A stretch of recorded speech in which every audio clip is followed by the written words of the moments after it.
Yo, yo, peace and blessings.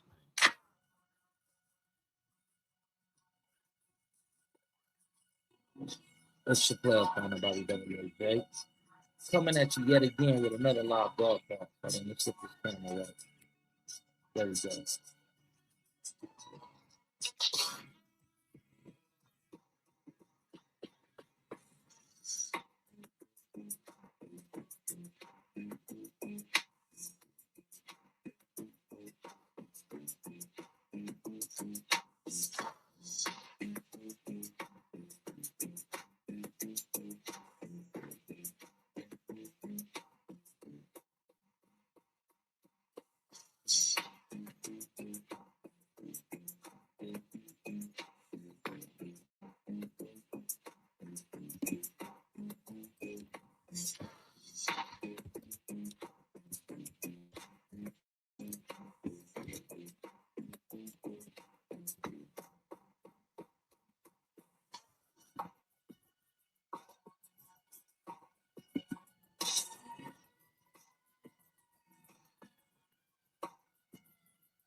Just trying to vibe out, man.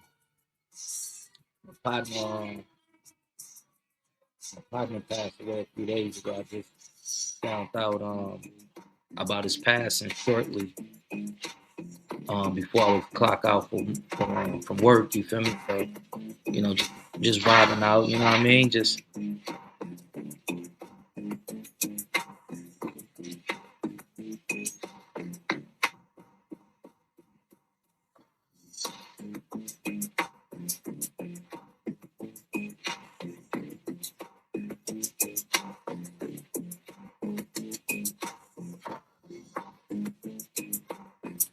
rest in peace to Damien Earl Love.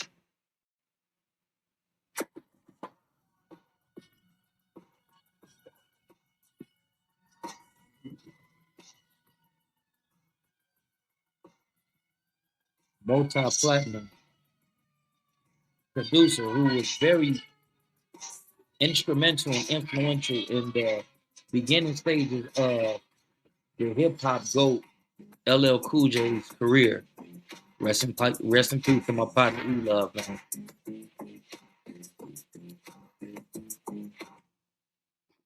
Yeah, man. No man knows the time nor the hour in which we are assigned to leave here. So I say this, man. This is what I say. Please don't take life for granted because just like that, they can be gone. You know what I'm saying? Seize the opportunities to build with your people, to love on your people. Don't put things off thinking that you have time. Well, I'll do it tomorrow. Well, next time he call, I'll go to this event, or the next time. We ain't for sure if the next time gonna come. Please always seize the opportunity to let your loved ones know that you love them and you appreciate them. So when they pass, you don't have to deal with guilt or regret or the wishing of, I wish I would have. Seize this opportunity now, man. This is my partner right here.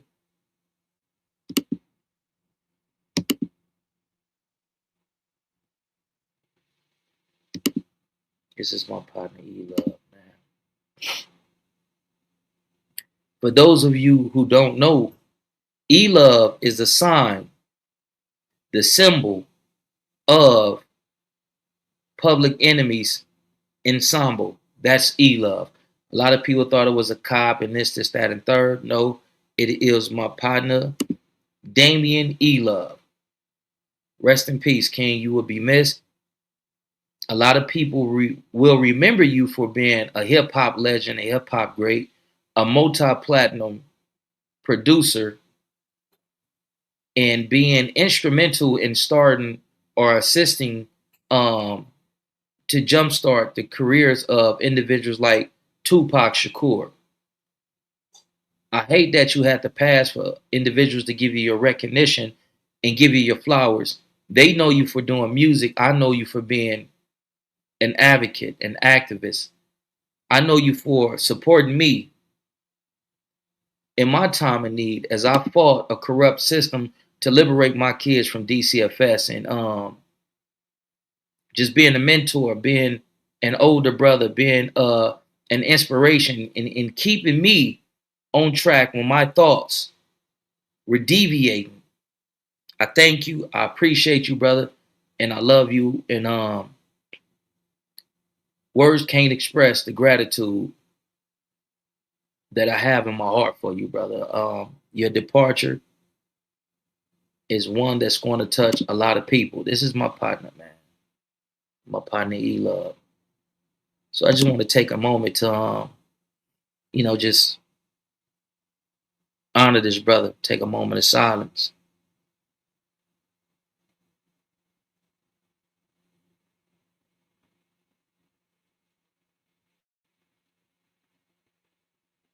All praise be to the Most High God. Rest in peace to my partner, E Love, man.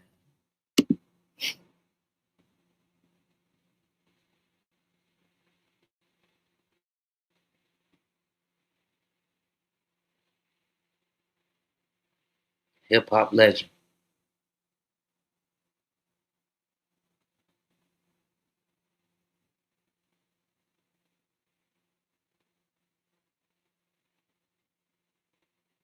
Man, we losing so many of our people, man.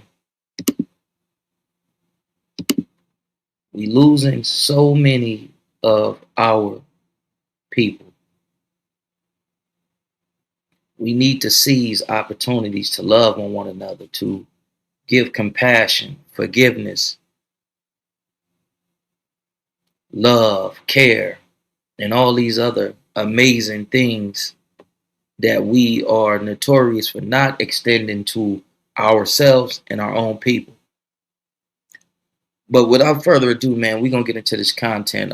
Individuals have come online to disrespect the legacy of the honorable Malcolm X, that amazing brother right here, over my shoulder right here. Um, Individuals slandered his name and said that he contributed nothing to the Black Power movement and to Black people, and that he was a traitor, and he was a selfish, all this and all that. We gonna get into some content, man. Our hearts have to get or have our hearts have to be right with God. This is the truth. Our hearts most definitely have to be right with God, because so many of our people is leaving.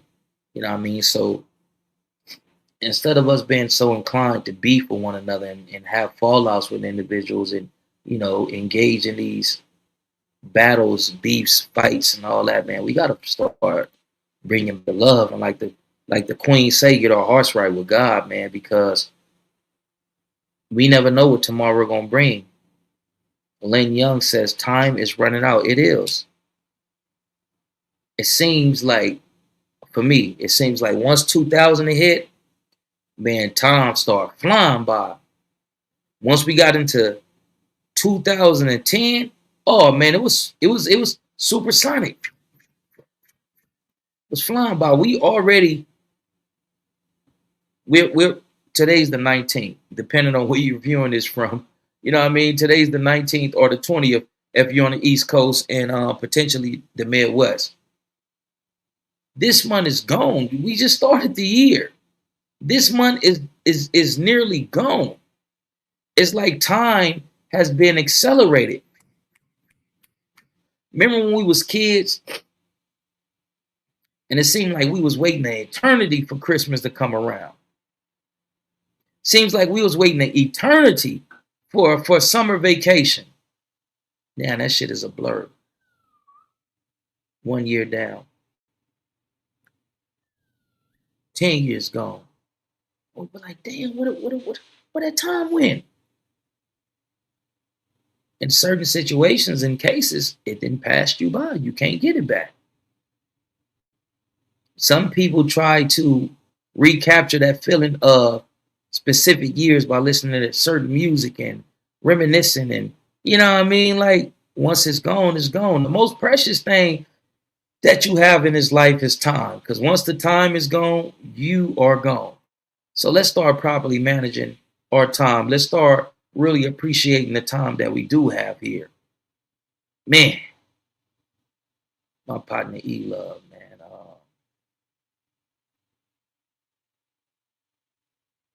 I'm semi lost for words. I know that, when the brother and I used to communicate, interact, which was, quite often, always let the brother know that I loved him and I appreciated him. When my son passed away, the love him and LWP had gave me, man, it was just unbelievable. You know what I mean?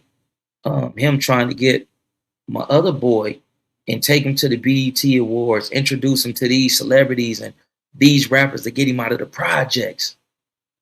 He used to say, BJ, well, we gotta get him, yo. We gotta get him out of the projects, man. We gotta, get him around these type of people so that they can, and people were ready to meet the young brother. Man, bring him. Yo, E, is you gonna be in LA for these awards and so on and so forth? Man, I got passes. Come to the BET experience, come to the BET Awards. Oh, yeah, bring them. But, my other boy, he prefers to be in the projects. When E was opening doors for him to stay, that could have, put him in a situation to where it could have changed his life. And now that he opened these doors for you, you go back and you open doors and windows and everything for your partners. But if you have these opportunities, if these opportunities is afforded to you, seize those opportunities, because it's those opportunities that can create additional opportunities for your partners. The price ain't going nowhere no time soon. But at one point in time, I was young, I was dumb. But when I was young and I was dumb, man, I was sleeping in cars, wishing on stars, looking at airplanes fly to LAX, saying, man, God, I wish I was on an airplane with $1,000 in my pocket going anywhere. God, I wouldn't care where that plane landed at. As long as I got $1,000 in my pocket, I wanted to escape the projects because I was homeless. I was a homeless teenager, sleeping in cars and vacant houses and all this type of shit. Sleeping in base houses. Base houses is different from trap houses. Trap houses are where they go get the weather. We used to call them spots. You go to the spot, you cop your work, you go to a base house. A base house is where they go and they pipe up. Man, I used to sleep in those houses, inhaling the aroma of melting crack cocaine. Man, that's a smell that I can never forget. This is as a kid, as a teenager. And I used to always look at airplanes and be like, God, I wish I was on an airplane going anywhere with $1,000 in my pocket. Because sleeping in cars by this field that's right next to some like quadplexes or some triplexes in a church, the World Impact Church, World Powerhouse, Watts Powerhouse Church. Remember sleeping in that car one cold night, man. I remember being in that car freezing. It was cold as a motherfucker, man. And I looked to the right and I could see my auntie project unit and my cousin watching TV and the lights of the TV flickering off the wall. I'm like, damn, cuz, I wish I had a mama whose house I can go to. I wish I had a daddy that was, stumped down and about his kids and I can, you know what I mean? But I didn't have that shit.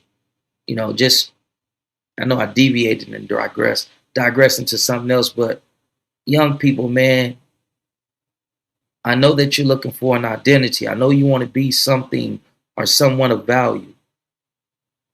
But seize opportunities that are presented to you, because certain opportunities is once in a lifetime.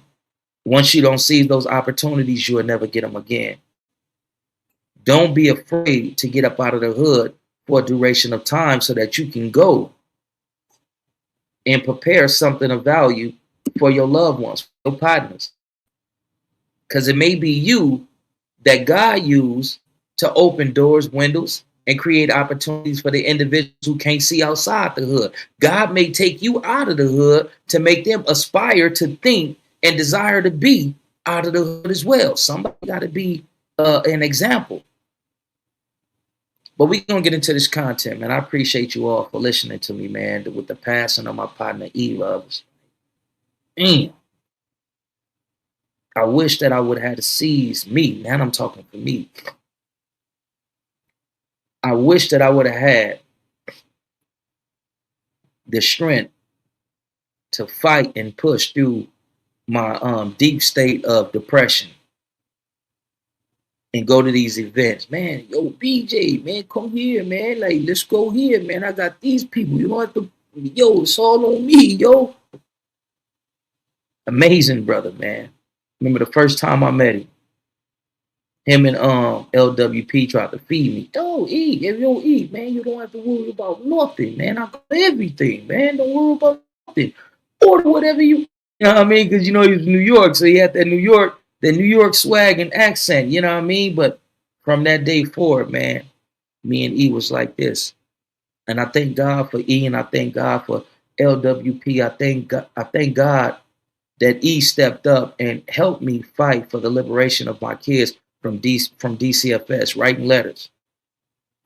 Even writing a story about me called Bobby X. And man, it's just crazy, man. We had so much stuff lined up, and that's not why I'm heartbroken. I'm heartbroken because, man, I lost a big brother, you know what I mean? But I'm not trying to turn this into a sad or depressing live, man. We're gonna get into defending the honorable Malcolm X.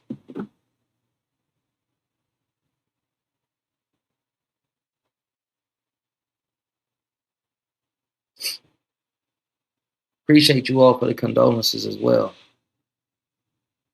So there was an agent provocateur who came on the internet and said that Malcolm X contributed nothing of value to the black people in the Black Power movement.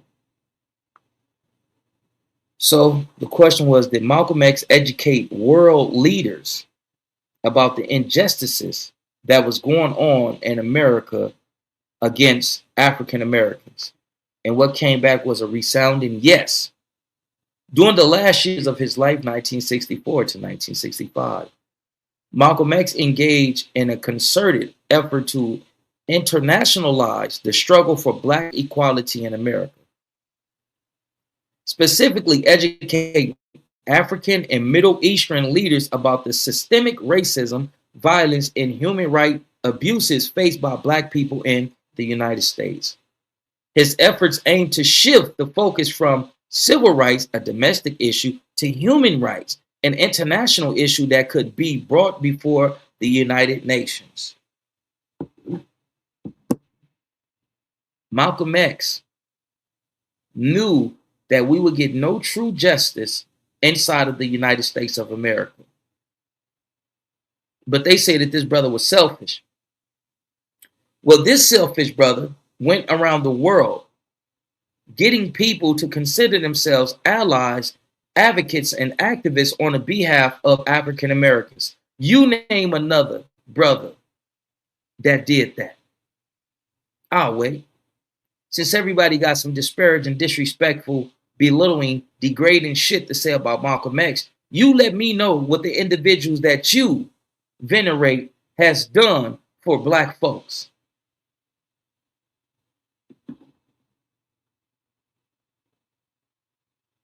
Share this with you. In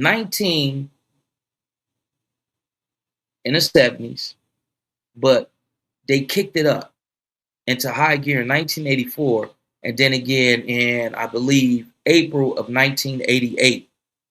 The people that you will believe wouldn't speak up for blacks spoke up for blacks, and let's get into it. Being under the influence of Malcolm X and desiring to continue on his fight and his legacy, right? The Islamic Republic of Iran has frequently brought up the mistreatment of Black Americans to the United Nations and other international forums, using it as a central argument to criticize U.S. human rights records and push for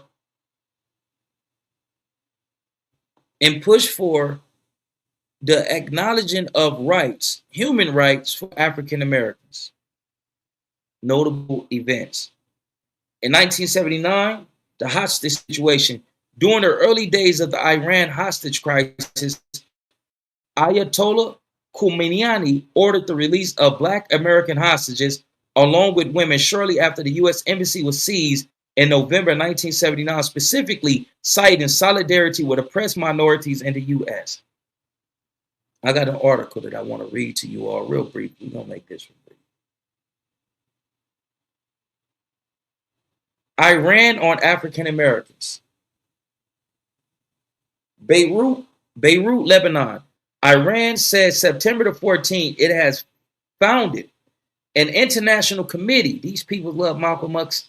These people love Malcolm X so much that they created an international committee to defend the atrocities and the injustices that was affecting us. This is the work. This is a byproduct. This is things that these were the flowers that bloomed from the seeds that the Honorable Malcolm X had sowed. Let's get back into it. Beirut, Lebanon. Iran said September the 14th, it has founded an international committee to bring the United States to trial because American Caucasians exploit African Americans. A great majority of the 40 million Blacks in the United States live in miserable conditions and do not have at least in basic facilities for their daily living. The Iranian news agency IRNA quoted President Ali K as telling a Tehran prayer meeting, "There is a community of white people in the United States who steadily exploit the Blacks in that country." Mr. K said, Iran has formed a committee for safeguarding the rights of Black Americans, and it calls on the world people to join. The committee is an official committee that aims to bring the U.S. government to trial. Mr. K, the U.S. propaganda machinery has defeated the ears of the world people about human rights and the rights of the citizens in the United States.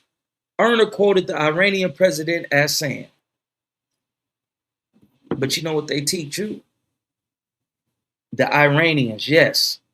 In 1984, they tried to do it again in 1988, April of 1988. And let me tell you what happened to these peoples for stepping up and saying the way that you treat Black peoples is unjust. It's not right. Malcolm X told us many, many years ago. We complained to the UN. You haven't stopped. So now we're going to make an official complaint backed by an official international committee that's going to say, no, we don't like that.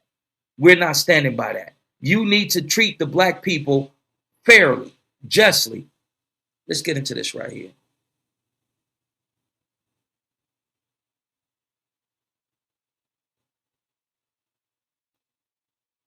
So in 1988, April of 1988, they wanted to use that international committee that they had assembled to go back before the UN and saying, listen, they're still messing over Black folks. They're still doing this. Black peoples are still subjugated. They're still being treated as subhumans. This isn't right.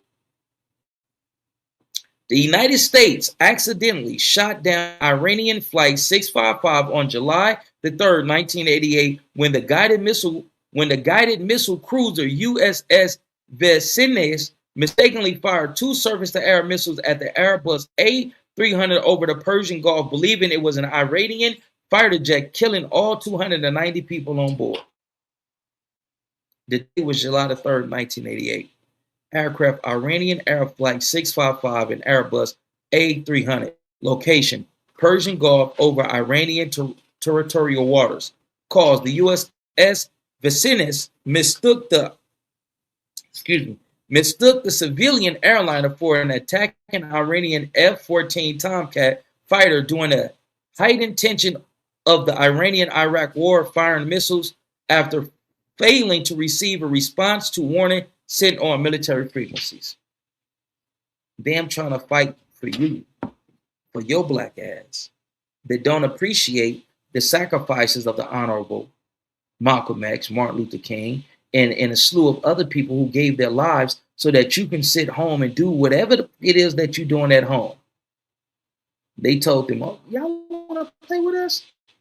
Man, we the United States of America. Since y'all want to play, and these black folks is our property, and y'all want to do this and do that, and y'all want to worry about our business and meddle in our affairs, here, hold that. Stop playing with us.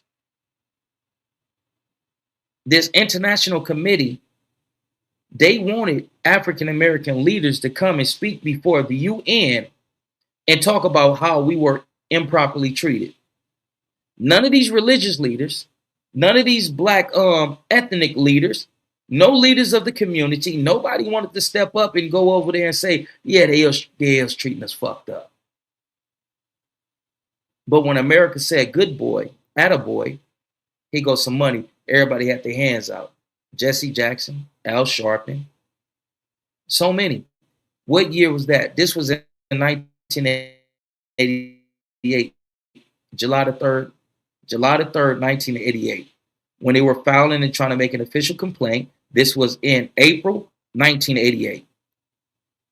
I was just thinking of Pac lyric, everybody searching for a piece of the truth, and the youth turned the streets into a piece of Beirut. Man, this is the truth. But they have us thinking that individuals in Africa hate us. They don't rock with us. They hate us. But you had Africans that was jumping on this international committee saying, listen, Iran, you lead the charge. You get us in. We identify with some key leaders to come and vocalize their grievance and how they've been mistreated. And then we're going to open up our doors and give them automatic citizenship and bring them over here. Americans said, no, you don't. We know who these niggas is. Even though these niggas don't know who they is. These niggas right here is the cream of the crop.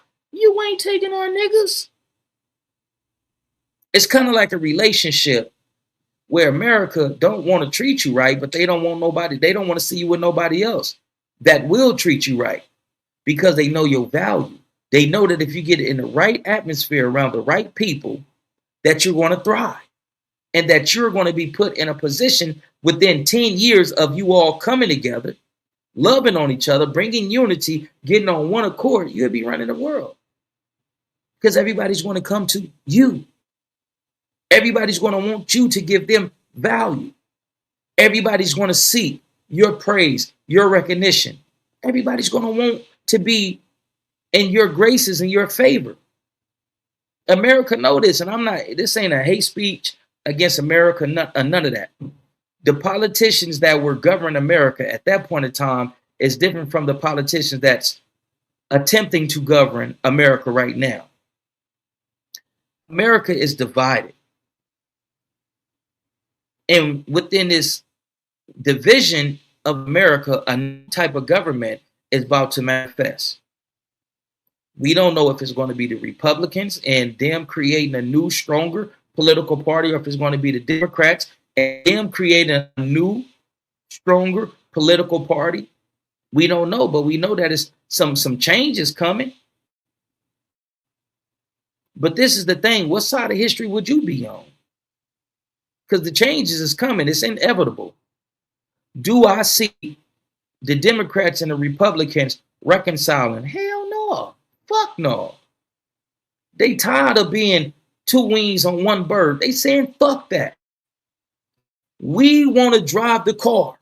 We want to be the captain of the ship. We don't need you. You played your part. We don't agree with it. We tried to be cordial and work this thing out, but we need one party to lead America into the next, whatever we going into, whether we're going to expand and become an empire, whether we're going to be a fallen dynasty, we don't know. All we can do is just sit back and watch the fireworks show and make a decision and say, what side of history will we be on?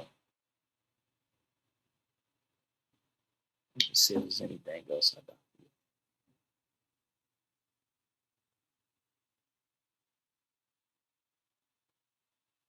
Let me see.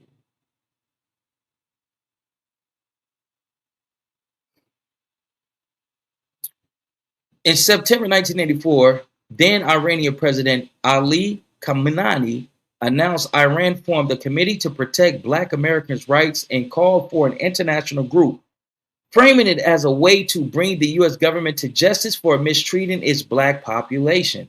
Though it was largely seen as symbolic political posturing rather than a serious policy initiative, this built on the Islamic Republic's post-revolution efforts to align with marginalized groups, including African Americans, often leveraging the anti-imperialist rhetoric and highlighting U.S. racial issues. I'm not telling nobody to go partnership with Iran. I'm not telling nobody to push this to be anti-American. Don't be anti-American. If you be anti the United States of America, they will get you about the way. But what I'm telling the people is to start thinking outside the box. Think outside the box. If Donald Trump is getting ready to become an American dictator, will he treat us right?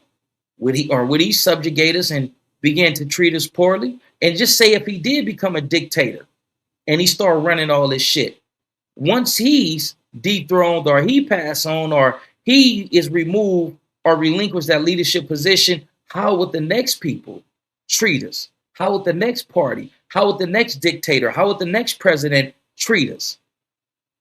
It's like the story of, I believe his name was Joseph. Joseph had went through some shit. His brothers beat, I think it was Joseph or Josiah. I believe it was Joseph. Joseph's brothers had turned on him, beat him. They hated him. They was jealous of him. They beat him. His father loved him. They was jealous of that. They beat him. Stripped his clothes off. Put animal blood on his garments. Threw him in a hole. Went back and told the father, Father, a wild beast of the field attacked Joseph and took him away. This is all that remains of our dear brother. Some slave individuals, some individuals that were, I believe, transporting slaves came upon him and said, what the, man, get him. Man, this is good stock. Get him.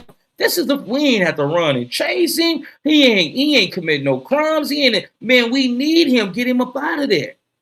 But he was blessed and he was ordained. He was anointed. So when he goes into, I believe it was Egypt, or let's just say, yeah, it was Egypt. When he went into Egypt, when he went into Africa, God blessed him with the ability to interpret dreams. People would tell him their dreams, and he said, oh, this mean this, and this mean this, and it was always accurate. Word got back to either a high-ranking official or to the king or to the pharaoh. Hey, man, we got this dude down here that can interpret dreams. Go get him, man. I've been having some crazy, wild dreams. And they brought him to him, and he had properly interpreted the dream. So the person that was in that position of power said, man, I need him next to me. Bring him. And with every blessing, it's going to be rooted in some type of resistance, some type of hardship, or some type of challenge. The challenge came in the form of a no good woman who wanted to sleep with him and offered her body to him. He said, no, I can't do that, baby. I got morals and integrity. Your husband is my partner. I'm a foreigner to this land, and this dude has exalted me to his right side. Man, I can't do that. And she screamed rape, even though he didn't do it. And he was thrown back into prison. But by the grace of God, he was delivered yet again. So now it's a famine in Israel. They going through hardships. There's no food. So they migrate down to Egypt. And Joseph see his brothers. And he gave them kindness. He gave them love. Because now Joseph is one of them dudes out in Egypt now. And he talked to the leadership, say, man, these are my folks. We got to bless my folks. Man, bring your folks. Man, that southeast corner over there, man, put all your folks over there, man. Let your folks go over there and chill. And it's cool. It was cool when Joseph was alive. It was cool when that leadership, when that reigning leader was alive. But when they passed away, they put them people into servitude.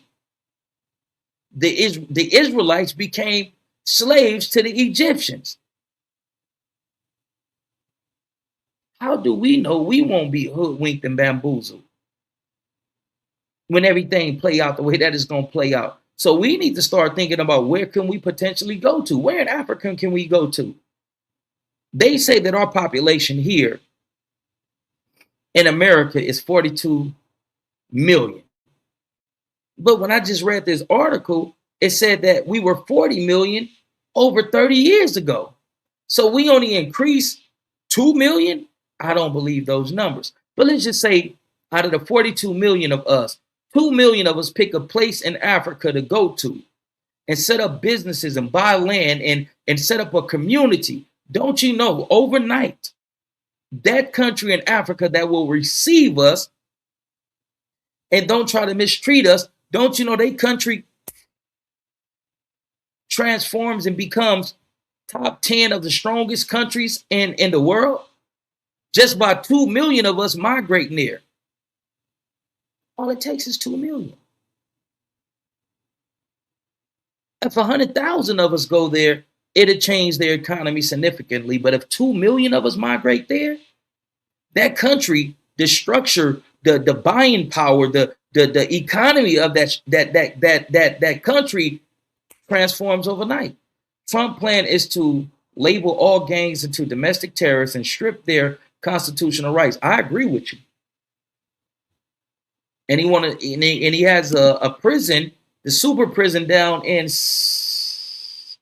El Salvador that he want to start sending the gang members to. Then he's trying to partnership with an African nation to start sending people over there. Those gonna be what he gonna send the black gang members. You ain't gotta wait, Mr. Trump, to send me over there. You know what I mean? I'm about to get my passport and I will remove myself, brother. You don't have to send me over there and say, oh, well, these people are street terrorists. No. I can leave on my own accord. You ain't got to hoodwink and bamboozle me and try to lay traps to get me over there in a form of confinement. No, sir. We need to start thinking outside the box. Like, what the fuck we gonna do? Because America is on the verge of a civil war. It's inevitable. Just pay attention to what's going on. And now they're really about to start hyping up these fake ass leaders that's supposed to be leaders of us. They're about to really start hyping them up because they think that we're going to rely on them and we're going to trust them so that they can mislead us. No, hell no. If I can be led to destruction, if I'm going to be led to destruction, I can do that shit myself. I don't need none of your plants.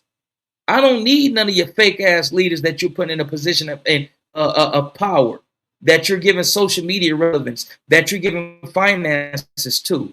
I don't need none of them to mislead me and send me to utter destruction. Fuck that. Hell no.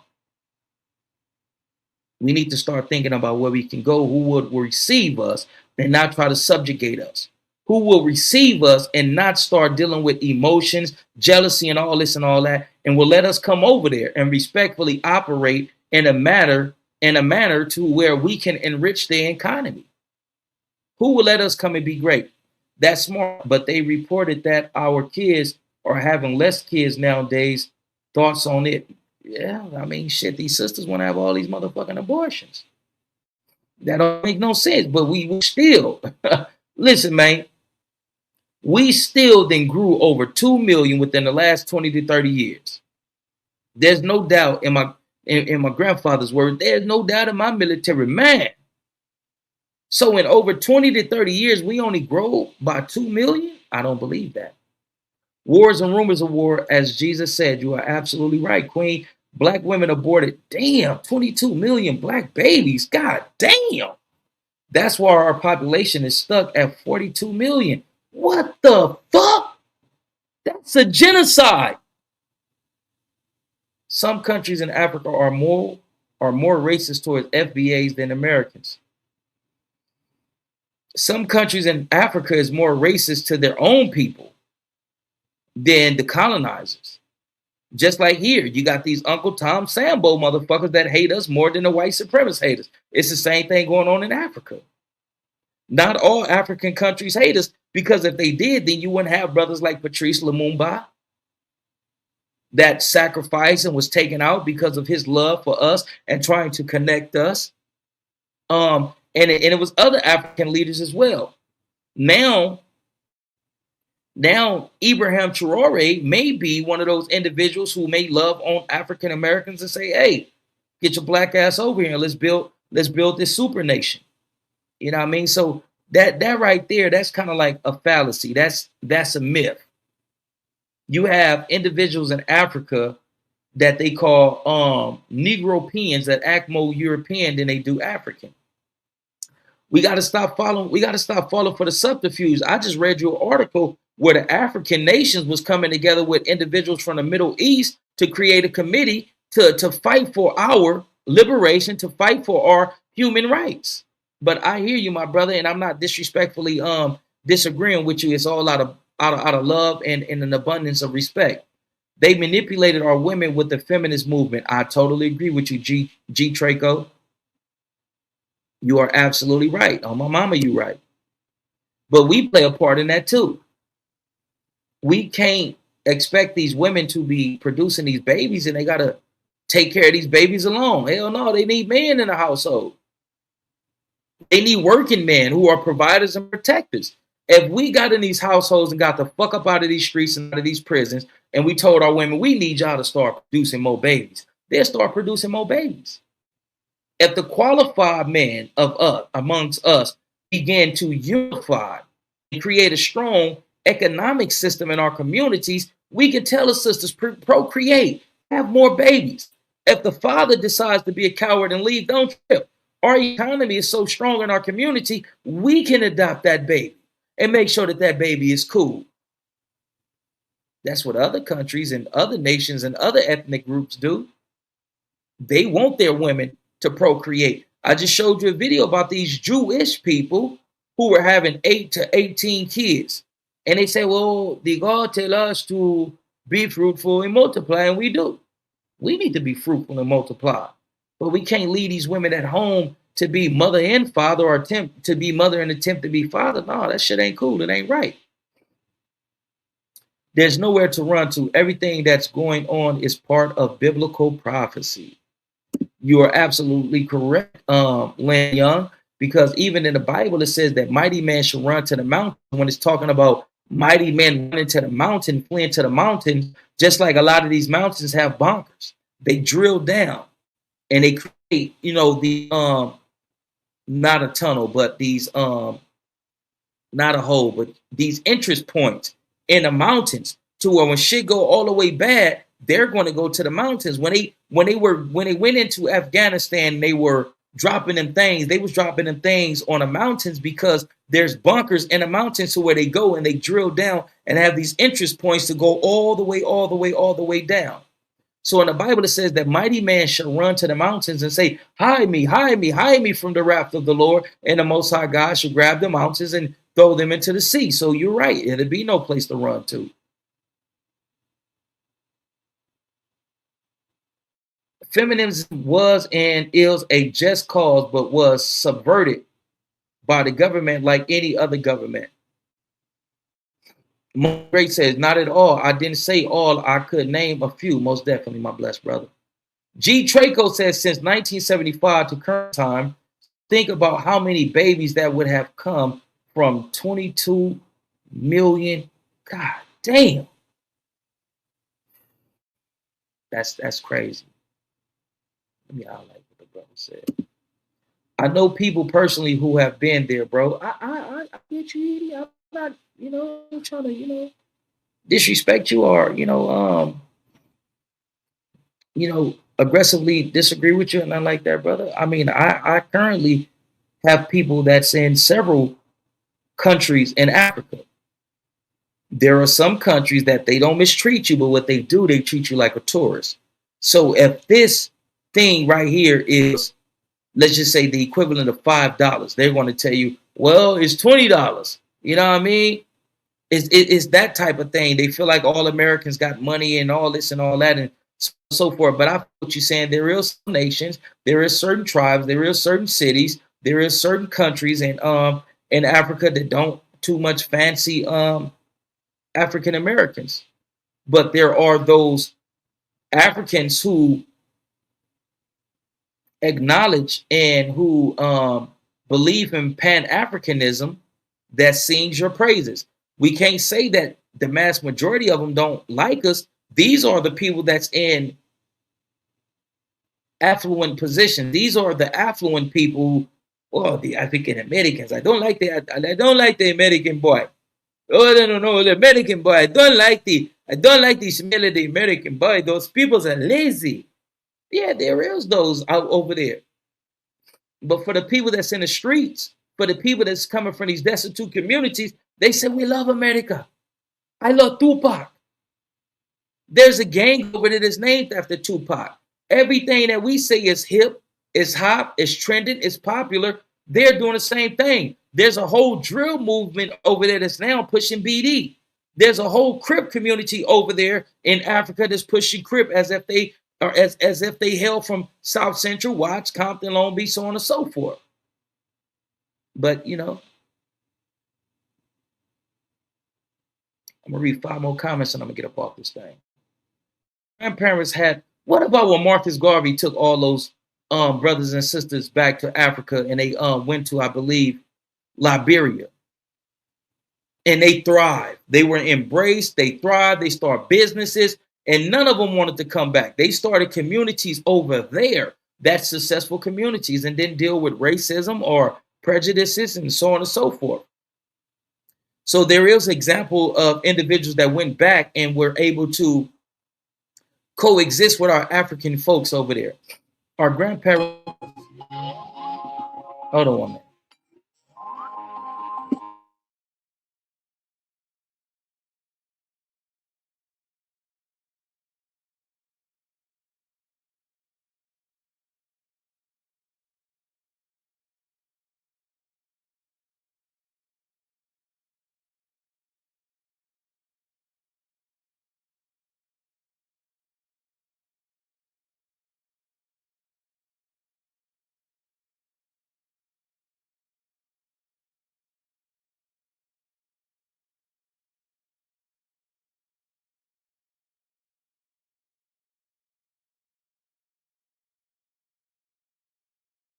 Right.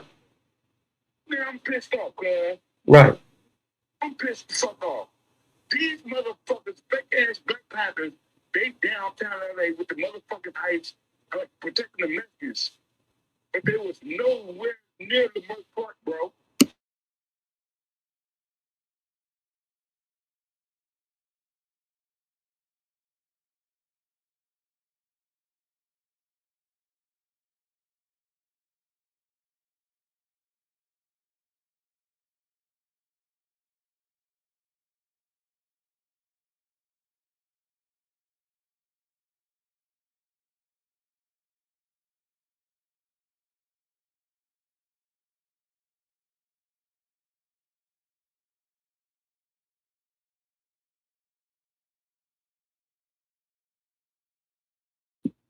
Hey man, say man, I don't know what's up with this light skinned mulatto who says that he's the chairman of the Philadelphia Black Panther Party. I just got word that he was down in downtown Los Angeles marching and protesting with Hispanics, but they had no presence at Leimert Park during Martin Luther King Day. I don't know who the fuck this dude is. I think that he's a government plant, and I'm going to reach out to some of my folks and see exactly who the fuck this dude is. Because if he's not the real deal, then we need to put that information out there and warn the people, hey man, this dude ain't the real deal. This dude ain't the real deal. He's a government operative that's put here to, push an agenda that doesn't align with where we're trying to go. So we need to figure out who the fuck is this goddamn Birdsong dude, man. And he looks like a whole nother guy. I'm not gonna say the guy name. He looks like a whole nother guy who people speculate and believe is a government operative and a snitch. These guys look, they look similar to one another. It's just one from the East Coast and one is from the West Coast. Where was the Black Panthers when that brother got unalived in Minnesota? That's what I'm saying. My partner, Mose the Great. Beautifully Blessed says, fake ass imposter. Hey, but say, man, hey, man, I appreciate all you amazing people for macking in on your kin folks, man. Rest in peace to my dear brother E Love. God damn, E Love, cuz. Rest in peace, man. Rest in peace, E Love, man. God damn. Let's love on our people, man. Let's seize opportunities. Get out more. You ain't got to get out all the time, but get out more. Go get some fresh air. Go for a night on the town. You know what I mean? Go to a safe and secure bar. Go to a safe and secure and well organized event every now and then. We only live once, according to what we know. When people extend opportunities to you, man, don't be afraid to take them. Ah, hey, man, say, man. Hey, listen, man. Listen to what I say. Hey, man, I don't know who 730 JBZ is, who 730 JB is, but hey, man, your energy, man, I'm feeling your energy. I'm loving your energy, man. You are very, very you're very in tune person. Beautifully Blessed says, rest in peace to Mr. E Love, most definitely. Yeah, man, I'm out of here, man. Y'all step and be blessed, man. One love. God bless y'all. He is not a Black Panther. Geronimo Pratt, Al Prentice, Bunchy Carter, Huey P. Newton, Eldridge Cleaver are all fallen brothers that are Black Panthers. I agree with you. It seems like every 5 years, people take on this Black Panther identity, and it's these people, and these people, and these people. Then it's the new Black Panther political party. Then it's the original Black Panther political. It's so many different, like, you know what I mean? Like, it's confusing to me. Like, I don't understand. Like, you know what I mean? I don't understand. What's the rank and file? What is this one? What makes this one different from this one? Which one is rooted in trying to help the people? You know what I mean? It's just discombobulate, man. You know what I mean? But you got to understand the government has co-opted a lot of those organizations. The government is trying to revamp certain organizations so that we can run to them and it'll be to our detriment. But Shorty McGriff, what's the dinner there? Afeni Shakur, rest in peace to the queen. Asanta Shakur, rest in peace to the queen. Y'all still be blessed, man. I got to get up off this thing, man. One love. I love y'all. Too black, too strong. We all we need, what we got. All power, all praise be to the Most High God. All power to the people. Let's live in peace before we be forced to rest in it, man. And with that, that's my time. I see y'all tomorrow.